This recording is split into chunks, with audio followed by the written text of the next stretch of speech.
20 ವರ್ಷಗಳ ನಿರಂತರವಾದ ಹೋರಾಟದ ಕ್ಷೇತ್ರದವರೆಲ್ಲರೂ ಕೂಡ ಸಾಕಷ್ಟು ಜನ ಬೇರೆ ಬೇರೆ ಕಡೆಯಿಂದನೂ ಕೂಡ ಈ ಪ್ರಾಧಿಕಾರದಲ್ಲಿ ಹಣವನ್ನ ಹೂಡಿಕೆ ಮಾಡಿದ್ರು. ಅವರಿಗೆ ಯಾವುದೇ ಭದ್ರತೆ ಇರಲಿಲ್ಲ. ಇವತ್ತು ಸರ್ಕಾರ ಬಂದ ನಂತರ ಮುಖೇಶ್ ಕುಮಾರ್ ಅವರ ನೇತೃತ್ವದಲ್ಲಿ ಅದಕ್ಕೆ ಇದ್ದಂತ ಅಡೆತಡೆಗಳನ್ನು ಕೂಡ ಇಡೀ ರಾಜ್ಯದಲ್ಲಿ ಒಂದು ವಿಶೇಷ ಪ್ರಕರಣ ಒಂದು ಬಾರಿಗೆ ಏನಾದರೂ ಮಾಡಿ ಸರಿ ಮಾಡಬೇಕು ಅನ್ನೋ ದೃಷ್ಟಿಯಲ್ಲಿ ಅನುಮತಿಯನ್ನ ಕೊಟ್ಟು ಎಲ್ಲ ರೀತಿಯ ಅನುಕೂಲ ಮಾಡುವಂತ ಪ್ರಯತ್ನವನ್ನ ಇವತ್ತು ನಾವು ಮಾಡಿದ್ದೇವೆ. ಸುಮಾರು 1900 ಜನ ಯಾರು ನಿವೇಶದಾರರಿದ್ದಾರೆ ಅವರೆಲ್ಲರೂ ಕೂಡ ಹಕ್ಕನ್ನ ನಾವು ಕೊಟ್ಟಿದ್ದೇವೆ. ರಿಜಿಸ್ಟ್ರೇಷನ್ ಕೂಡ ಮಾಡ್ಕೊಡ್ತಾ ಇದ್ದೇವೆ.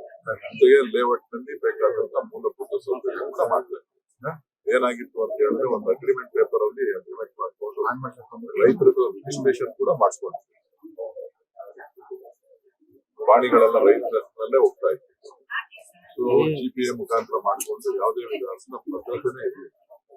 ಕೊನೆಗೆ ಒಂದು ವಿಶೇಷವಾದಂತಹ ರೀತಿಯಲ್ಲಿ ತಯಾರು ಮಾಡಿ ಅದಕ್ಕೆ ಮೋದಿಯನ್ನ ಕ್ಯಾಬಿನೆಟ್ ನಲ್ಲಿ ಬರ್ಕೊಂಡು ಇವತ್ತು ಅವರನ್ನು ಕೂಡ ನಾವು ರಿಜಿಸ್ಟ್ರೇಷನ್ ಮಾಡ್ಕೊಡ್ತಾ ಇದ್ದೀವಿ. ಜೊತೆಗೆ ಅಭಿವೃದ್ಧಿ ಕೂಡ ಕೊಡಿಸ್ತಾ ಇದ್ದೀವಿ. ನಾವು ಗಮನಿಸಿದ್ದೀವಿ ಸರ್, ಟೋಲ್ ವಿಚಾರವಾಗಿ ಸಾರ್ವಜನಿಕ ಗೊಂದಲದಲ್ಲಿ ಕುಮಾರಸ್ವಾಮಿ ನೋಡಿದ್ರೆ ಟೋಲ್ ಕಟ್ಟಬೇಡಿ ಅನ್ನೋಂಥ FIR ಕೂಡ ಆಗಿ ಅನ್ನೋ ಸ್ಟೇಟ್ಮೆಂಟ್ ಕೊಡ್ತೀರಾ ಸರ್? ಎತ್ಕಟ್ಟು ರಾಜಕಾರಣ ಮಾಡೋರ್ನ ಮಾಡಕ್ಕಾಗತ್ರಿ? ರಾಜಕಾರಣದಲ್ಲಿ ಕೆಲಸ ಮಾಡಿ ಬದುಕಬೇಕು ಅನ್ನೋದಿಲ್ವಲ್ಲ, ಕೆಲಸ ಮಾಡಿ ತೋರ್ಸ್ಬೇಕು ಅನ್ನೋದಿಲ್ಲ. ಎತ್ಕಟ್ಟು ರಾಜಕಾರಣ ಮಾಡೋ ಕಸಬಿರುವಂತವ್ರನ್ನ ಉತ್ತರ ಕೊಡೋದಕ್ಕೆ ನೀವು ಮಾಧ್ಯಮದ ಮೊರೆ ಅದ್ರ ಬಗ್ಗೆ ಗಮನ ಹರಿಸಬೇಕೆ ಹೊತ್ತು ಒಬ್ಬ ಕೇಂದ್ರ ಸಚಿವ ಯಾವ ರೀತಿಯಾಗಿ ಎತ್ಕಟ್ತಾ ಇದ್ದಾರೆ ಅನ್ನೋದನ್ನ ನೋಡ್ಬೇಕು. ಅದೊಂದೇ ಟೋಲ್ ಯಾಕೆ ಹೇಳ್ತಾರೆ? ಎಲ್ಲಾ ಟೋಲ್ನು ಹೇಳಿ, ಎಲ್ಲಾ ಟೋಲ್ನು ಹೇಳಿ, ಯಾವ ಟೋಲ್ಗೂ ದುಡ್ಡು ಕಟ್ಬೇಡಿ ಅಂತ ಹೇಳ್ಬಿಟ್ಟು ಎಲ್ಲಾ ಟೋಲ್ಗೂ ಹೇಳಿ. ಮಾಡೋದೆಲ್ಲ ಅನಾಚಾರ, ಮನೆ ಮುಂದೆ ಬೃಂದಾವನ. ನೀವು ಅವ್ರಿಗೆ ಬೆಂಬಲ ಕೊಡ್ತೀರಿ, ಅವ್ರು ಮಾತಾಡ್ತಾರೆ. ಜನತಾದಳದ ಕಾರ್ಯಕರ್ತರ ಎತ್ಕಟ್ಟುವಂತ ಪ್ರಯತ್ನ ಅಷ್ಟೇ. ರಾಜಕೀಯ ಪ್ರೇರಿತ ನಾಟಕ ನಡೀತಾ ಇದೆ ಹೊರತು ಬೇರೆ ಏನು ಅಲ್ಲ.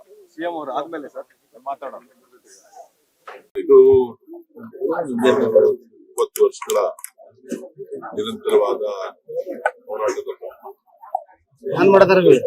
ಕ್ಷೇತ್ರದವರೆಲ್ಲರೂ ಕೂಡ ಸಾಕಷ್ಟು ಜನ ಬೇರೆ ಬೇರೆ ಕಡೆಯಿಂದನೂ ಕೂಡ ಈ ಪ್ರಾಧಿಕಾರದಲ್ಲಿ ಹಣವನ್ನ ಹೂಡಿಕೆ ಮಾಡಿದ್ರು. ಅವರಿಗೆ ಯಾವುದೇ ಭದ್ರತೆ ಇರಲಿಲ್ಲ.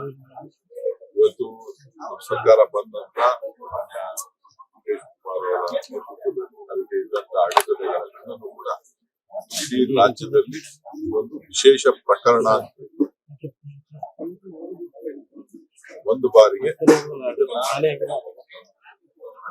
ಏನಾದರೂ ಮಾಡಿ ಸರಿ ಮಾಡಬೇಕು ಅನ್ನೋ ದೃಷ್ಟಿಯಲ್ಲಿ ಅನುಮತಿಯನ್ನ ಕೊಟ್ಟು ಎಲ್ಲ ರೀತಿಯ ಅನುಕೂಲ ಮಾಡುವಂತ ಪ್ರಯತ್ನವನ್ನ ಇವತ್ತು ನಾವು ಮಾಡಿದ್ದೇವೆ. ಸುಮಾರು 1900 ಜನ ಯಾರು ನಿವೇಶದಾರರಿದ್ದಾರೆ ಅವರೆಲ್ಲರೂ ಕೂಡ ಹಕ್ಕನ್ನ ನಾವು ಕೊಟ್ಟಿದ್ದೇವೆ. ರಿಜಿಸ್ಟ್ರೇಷನ್ ಕೂಡ ಮಾಡ್ಕೊಡ್ತಾ ಇದ್ದೇವೆ.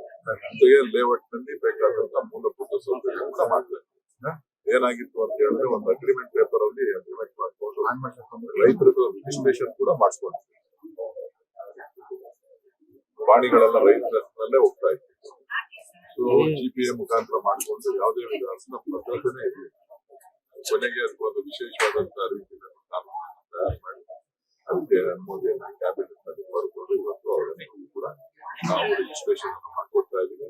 ಜೊತೆಗೆ ಅಭಿವೃದ್ಧಿ ಕೂಡ ಕೊಡಿಸ್ತಾ ಇದ್ದೀವಿ. ನಾವು ಗಮನಿಸಿದ್ದೀವಿ ಸರ್, ಟೋಲ್ ವಿಚಾರವಾಗಿ ಸಾರ್ವಜನಿಕ ಗೊಂದಲದಲ್ಲಿ ಕುಮಾರಸ್ವಾಮಿ ನೋಡಿದ್ರೆ ಟೋಲ್ ಕಟ್ಟಬೇಡಿ ಅನ್ನೋಂಥ FIR ಕೂಡ ಆಗಿ ಅನ್ನೋ ಸ್ಟೇಟ್ಮೆಂಟ್ ಕೊಡ್ತೀರಾ ಸರ್? ಎತ್ಕಟ್ಟು ರಾಜಕಾರಣ ಮಾಡೋರ್ನ ಮಾಡಕ್ಕಾಗತ್ರಿ? ರಾಜಕಾರಣದಲ್ಲಿ ಕೆಲಸ ಮಾಡಿ ಬದುಕಬೇಕು ಅನ್ನೋದಿಲ್ವಲ್ಲ, ಕೆಲಸ ಮಾಡಿ ತೋರ್ಸ್ಬೇಕು ಅನ್ನೋದಿಲ್ಲ. ಎತ್ಕಟ್ಟು ರಾಜಕಾರಣ ಮಾಡೋ ಕಸಬಿರುವಂತವ್ರನ್ನ ಉತ್ತರ ಕೊಡೋದಕ್ಕೆ ನೀವು ಮಾಧ್ಯಮದ ಮೊರೆ ಅದ್ರ ಬಗ್ಗೆ ಗಮನ ಹರಿಸಬೇಕೆ ಹೊತ್ತು ಒಬ್ಬ ಕೇಂದ್ರ ಸಚಿವ ಯಾವ ರೀತಿಯಾಗಿ ಎತ್ಕಟ್ತಾ ಇದ್ದಾರೆ ಅನ್ನೋದನ್ನ ನೋಡ್ಬೇಕು. ಅದೊಂದೇ ಟೋಲ್ ಯಾಕೆ ಹೇಳ್ತಾರೆ? ಎಲ್ಲಾ ಟೋಲ್ನು ಹೇಳಿ, ಎಲ್ಲಾ ಟೋಲ್ನು ಹೇಳಿ, ಯಾವ ಟೋಲ್ಗೂ ದುಡ್ಡು ಕಟ್ಬೇಡಿ ಅಂತ ಹೇಳ್ಬಿಟ್ಟು ಎಲ್ಲಾ ಟೋಲ್ಗೂ ಹೇಳಿ. ಮಾಡೋದೆಲ್ಲ ಅನಾಚಾರ, ಮನೆ ಮುಂದೆ ಬೃಂದಾವನ. ನೀವು ಅವ್ರಿಗೆ ಬೆಂಬಲ ಕೊಡ್ತೀರಿ, ಅವ್ರು ಮಾತಾಡ್ತಾರೆ. ಪ್ರತಿನಿತ್ಯವೂ ಗಲಾಟೆ ಮಾಡ್ತಾರೆ. ಜನತಾದಳದ ಜನತಾದಳದ ಕಾರ್ಯಕರ್ತರ ಎತ್ಕಟ್ಟುವಂತ ಪ್ರಯತ್ನ ಅಷ್ಟೇ. ಟೌನ್ಶಿಪ್ ವಿಚಾರದಲ್ಲೂ ಕೂಡ ಸರ್ ಅದೇ ವಿಚಾರ ರಾಜಕೀಯ ಪ್ರೇರಿತ ನಾಟಕ ನಡೀತಾ ಇದೆ ಹೊರತು ಬೇರೆ ಏನೂ ಅಲ್ಲ. ಸಿಎಂ ಅವರು ಆದ್ಮೇಲೆ ಸರ್ ಮಾತಾಡೋಣ.